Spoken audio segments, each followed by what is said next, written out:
What's up mga kasentro? Welcome po dito yan sa ating Kasentro Channel. That's right. Nako, alam nyo, nakakaiba itong ating vlog for this time na, no? Kasi nga, Medyo malalim. medyo malalim. Malalim, ha? Kasi nga, dati galing tayo sa nature, galing tayo sa mga bundok. Doon may bundok din ito. Ganito kasi ito mga kasentro. May Bigla kaming nag-recommend. kumambyo. Pero maganda to. Panoorin nyo ito. Panoorin nyo. Kasi nga po, nakatanggap po kami ng isang comment at gusto niyang, nirequest ito at shinare sa atin ng isang kasentro natin abroad, abroad. That's right. Oh. Actually, ginagawa naman natin to. Anong gusto nyo pag-usapan namin? Punta kayo sa bukid, punta kayo sa dagat. Yan. Ito naman, merong topic suggestion.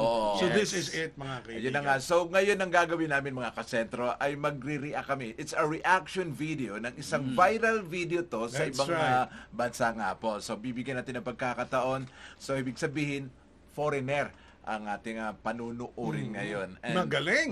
And to know more about that, abay, sige, pwede na ba nating play? Pero Okay. sandali, sino ito, no? Sino to? Ano ang pangalan nito? Singer ba to? Ano to? Sila. singer bago, kasi kumakanta. bago Oo, natin pwede.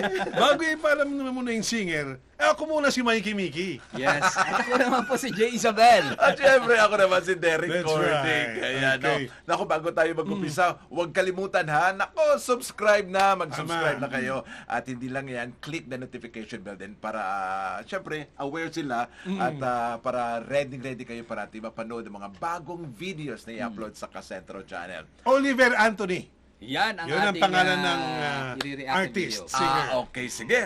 Tingnan na natin. Okay, Let's okay, dive there in. you go. Sino ba ito? Ayan.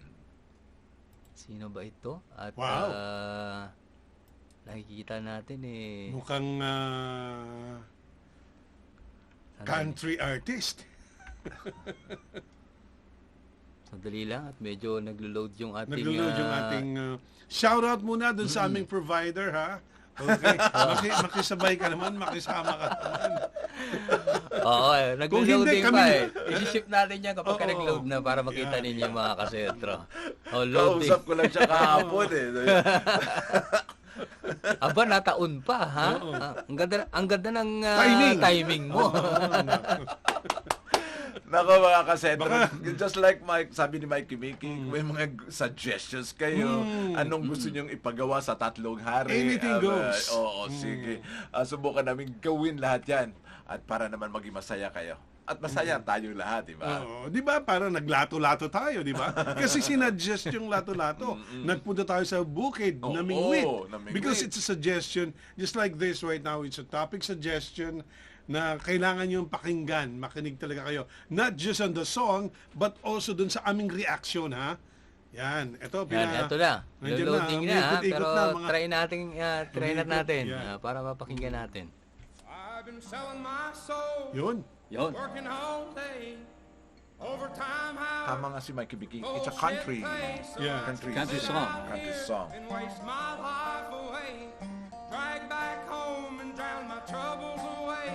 It's a damn shame what the world's gotten to for people like me, people like you. Wish I could just wake up and it not be true, but it is. Pwede pause? Yeah, pwede, Pause, boss. Okay. Okay. Sa umpisa pa lang, alam natin, alam mo, tayo mga Pinoy, we're not so much a country kasi, no? Pero pag pinakinggan mo yung lyrics, sa umpisa pa lang, first stanza pa lang ata yung napakinggan natin, masyado nang malalim, ano? Yes. Malalim, pero yung kanyang pagsusulat, di ba, nagsusulat din naman tayo ng kanya-kanyang style ng pagsusulat, pero ang kanyang pagsusulat at dun sa pagkakanta, parang he is just telling a story, parang storytelling type. Alam mo, parang Well, anyway, ganun kasi yung pag ano niya. country songs naman talaga, it's more on telling a story. Actually, it's not so much with the rhyme something. Basta yung story na pero. Yeah. Pero sige, okay, ano nga pangalan nito? Si Richmond? Si Oliver. Oliver ang pangalan niya. Oliver Sorry, Anthony. okay, Oliver. Rich man north of Richmond. Richmond. Yun. Yun ang Yan yung title. title ng song. Talaga. Sige, let's Napaka, move on. Let's napaka, move on. yung umpisa pa lang, pagkanta niya, ramdam mo na eh. Oo. Ano ang sabi niya? Working all day overtime. Hours. Yeah, hours. Familiar tayo dyan. Sige, eh. sige, sige. Yan. We're doing. Sige, let's move on.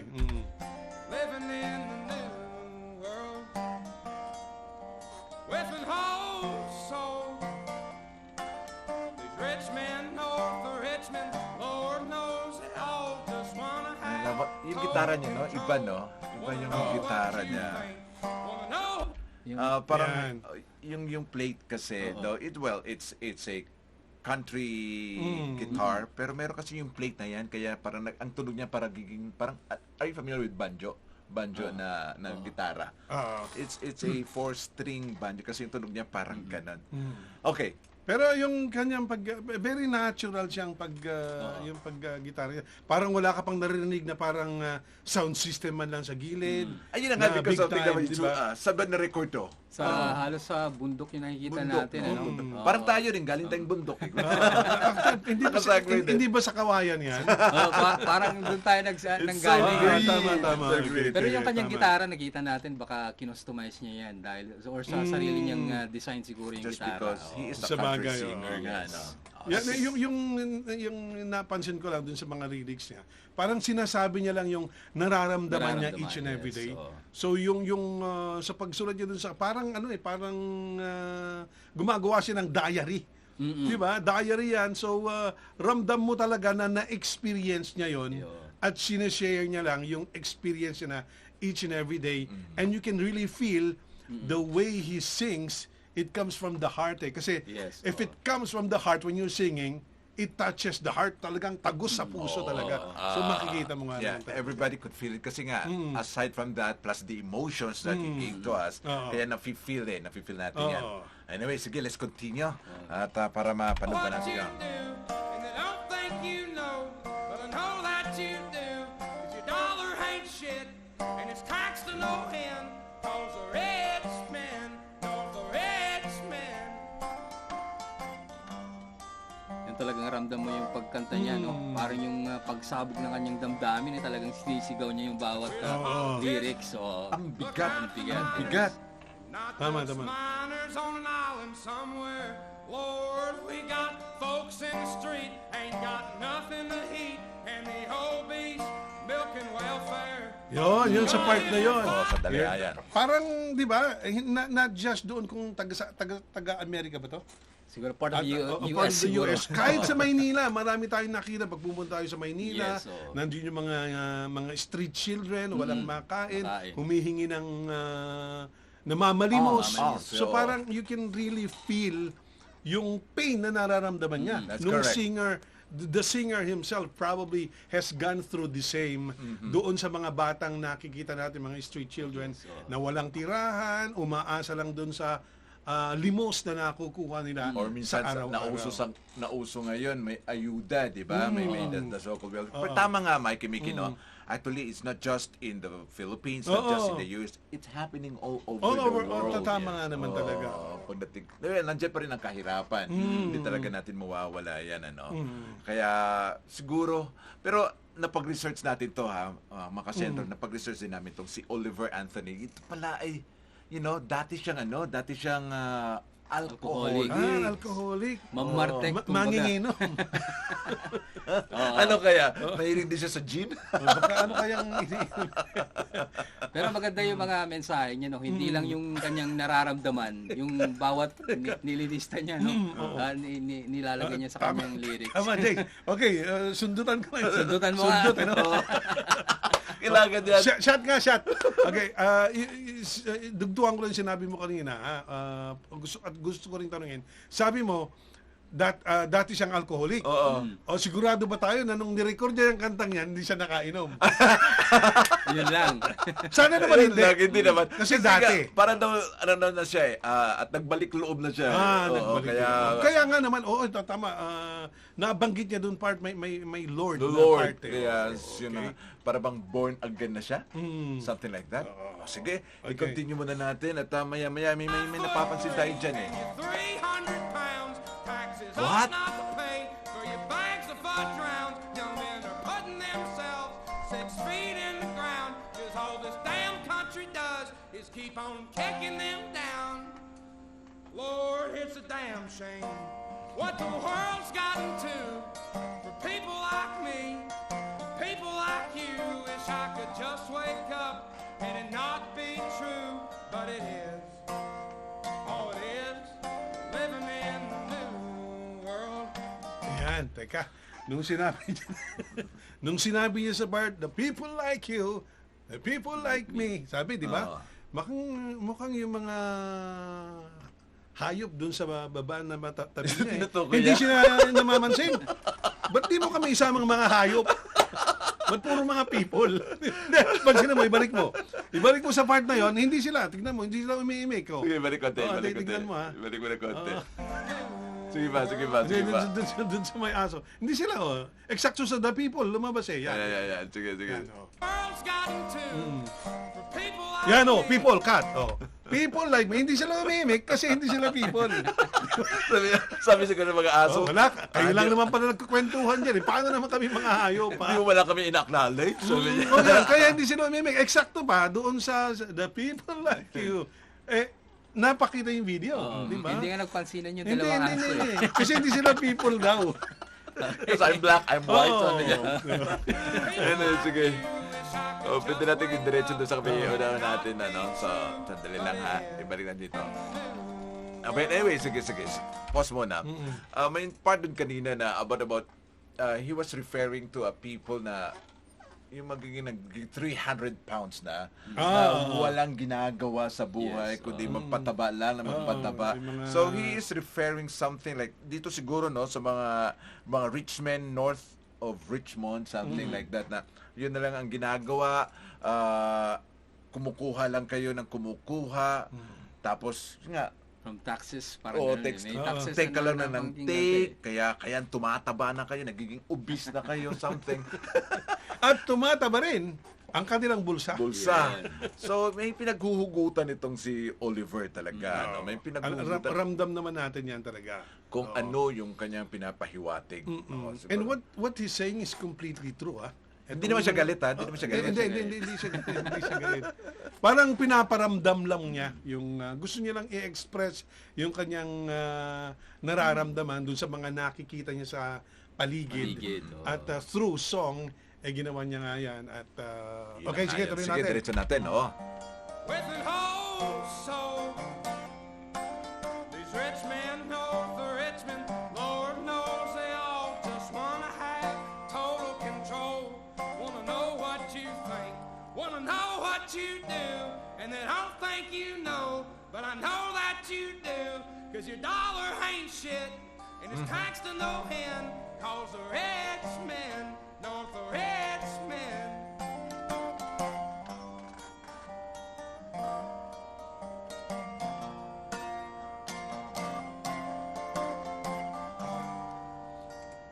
Yeah. You know, he is singing from his soul and heart talaga. Yes, so Makikita mo, ramdam na ramdam mo Ramdam na talaga ramdam. itong si Oliver Anthony. Yes, Na- at hindi lang no, just like with that na, akalain mo, saan siya nakatira ngayon? Doon ba? Nakita niyo yung treehouse? Diyan ba siya Parang nakatira? treehouse? Hindi ko, kanina ko pa napapansin yan eh. Sabi ko, hindi ako akala ko mailbox eh. Akala ko Hindi nga mo alam.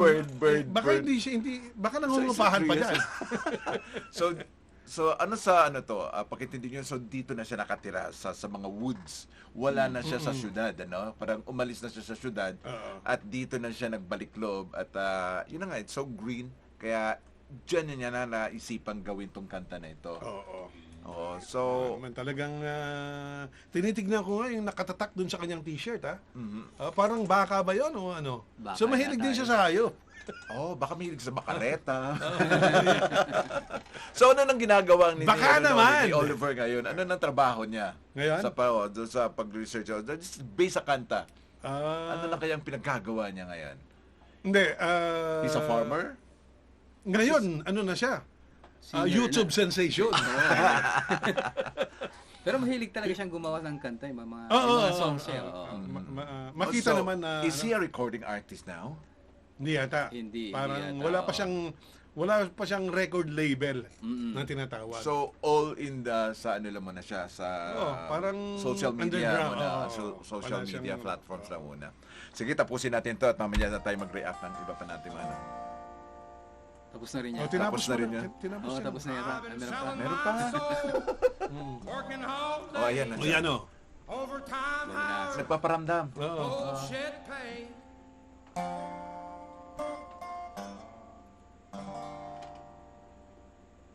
Yan, tignan natin mga... Gusto kong tignan yung... Yan o. Yan, tulog. Ayun. Tulog Oh, na yan. wala. Natulog na. People like you lang eh. People like me. Alright. Okay. So, grabe yung kanta. Napakalalim. Sobra. Napakabigat. Sobra. At ramdam na ramdam natin, mga kaibigan. I think anyone could relate to that. Doon sa kanyang sinasabi doon. Not just kung taga saan man siya. Even dito lang sa ating lugar. At sa Pilipinas, as a whole, marami naman tayong nakikitang ganyan. Ha? Oo, marami talaga yan. Actually, yung sinasabi nga niya at napag-usapan natin na dati na siya na may trabaho. No? Napag-alaman natin na dati na siya na trabaho and he works overtime all the time. At yun nga lang, dahil nga sa sobrang maano rin yung pag nasa syudad ka, kaya yan din ang nangyari sa kanya. At sabi nga niya, parang he pays his taxes all the time pero walang nangyayari sa kanya. Kaya Parang underpaid. not really underpaid. He's working daw ng sobra-sobra, Sobra-sobra, pero parang yes. konti lang ang bumabalik sa kanya. Kaya naging alcoholic siya. Siguro sa Hindi, sobrang gusto kong mga tanongin, iniisip niya yun. gusto kong i-suggest sa kanya. Na? Anyway, nagsasuggest din mga topic mga kasama natin. Gusto kong i-suggest, ano bang gamit niya dun sa yung ahit ruby ba yun? Wala nga nasa bundok na siya, di na siya nakapag-shave. Oo, baka yun ang gusto niyang kailangan. Oh, maybe Ganito na lang. gusto niyang yun yung kanyang identity, ayaw niya nang tanggalin. And I also heard na parang may nag-offer sa kanya ng recording contract ba? Yes. Para diyan sa kanyang kantang And then? yan. Pero anong nangyari doon? Hindi niya tinanggihan niya yata yun dahil $8 million yata yung offer. $8 Hindi million. ako nagkakamali. What? $8 million? $8 million pero tinanggihan. Tinanggihan niya? Oo. Because of? Siguro gusto niya lang iparating yung mensahe na kanyang nararamdaman sa mga tao. That's why siguro maraming nakaka-relate doon sa lyrics ng kanta dahil all over the world ay napapansin natin at nararamdaman din natin yan. Na nangyayari So, that's why talaga nakaka-relate at very nangyayari connected sila talaga sa mga totoong songs. buhay, ano? Yeah, I also heard na parang ginawa niyo yung kanta not to earn money. Yes. Parang gano'n. So, dun nga sa sinabi mo, Jezebel, in addition to what you said, na parang there's a recording contract offer worth $8 million. Dollars. I-multiply mo nga 8 million times 50. Hindi ko na masuma. Kaya nga naging announcer Ibig ako. sabihin, malaki. Marami. Malaki. So, sobrang dami hindi mo na mabilang. Wow. Pero malamang, maybe the reason why he declined the recording contract offer is that it defeats the purpose dun sa sinabi niya na I'm doing this para ma-spread yung mensahe ng kanta and not actually to earn money. And I think Yun so, yun ang- siguro nga, no, tama ka nga, Mikey Mikino, and siguro rin just because hindi niya tinanggap yan, because sabi niya, he created this song not to earn dollars. Kasi nga, it's because para nagbalik loob na nga siya, di ba? Sa Panginoon. So, he's doing this, he created the song, aside from na iparating yung mensahe, is also para rin sa taas niya, para sa Lord na sinasabi niya. But anyways, what a good song. At sana nagustuhan ninyo. Tanungin natin sila, ano sa palagay ninyo, how did you find the song?